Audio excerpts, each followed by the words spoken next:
everyone and welcome back to the Blossom Crochet channel. In this tutorial I will be showing you how to add what I think is definitely the quickest yet also most substantial border. It's a very beautiful one. You can see here you've got little ridges and lots of little detailed aspects to this border, and it looks way more complicated than it actually is. Even though it's only one round, it looks like you've done more than one round, but I've completed this border just using one round of stitches. So that is why it is definitely so quick, yet it gives a really thick and substantial edge to your work. We'll jump straight in with the tutorial, but you can use this around any project. I'm just using it around this sample granny square that I'd made up. I will of course leave a link for this particular granny square in the description because it's one of the Mix It Up granny square collection. But yeah, it's a really simple one round border. It gives a really strong structured finish to your project, and it's just a really great one. It's so quick and so easy. If you do like the tutorial, please do remember to give me a thumbs up and let me know what you think in the comments. And if you're new here, please do remember to subscribe and click on the little bell icon so that you can choose to be notified whenever I upload a new tutorial. So obviously you'll just be starting with whatever yarn you're choosing to use for your border. Now obviously I'm doing this around a granny square, but you can do it around absolutely any project that you want. Especially if you're just starting out, this is a great border and it wraps all the way around and you can hide tails under it and everything. It's really good. So because I'm starting on a granny square, I'm just going to start in the corner, but it's completely up to you where you start on your project. So I'm starting with a slip knot on my hook and I'm going to go into my corner space. Now if you don't have a corner space, just go into any space on your work or the top of any stitch. And you're going to yarn over and pull up, and you'll have 2 loops on your hook, yarn over and pull through both. So that is just a UK double crochet, or in the US these will be your single crochets. So do remember that I do use UK terms for my videos.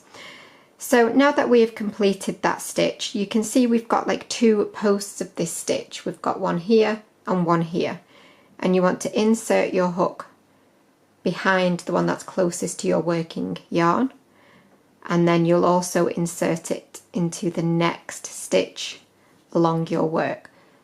So whether you're working into stitches or into gaps, you will just work it into the next one, yarn over and pull up. At this point you'll have 3 loops on your hook this time. Now before you do anything else, you're going to grab that loop that you've got on your hook and you're going to pull it through the very first loop next to it. So you'll pull it through that first loop. At this point you will do your UK double as normal, so you'll yarn over and pull through both. And again, you've got your 2 posts on this stitch. You'll go behind that one and then into your next stitch or your next space, whatever you're using. Yarn over and pull up. You'll have 3 loops on your hook. You'll pull that loop straight through the first loop and then you'll complete your stitch. So yarn over and pull through both. As per usual, I've got someone trying to assist.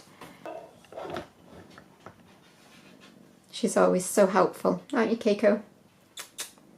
Yeah, couldn't care less. She just wants. So I'll show you one more time. You'll go behind the left post on the stitch and then through whatever your next stitch is or into your next space, yarn over and pull up, pull that loop straight through the first loop, yarn over and pull through both.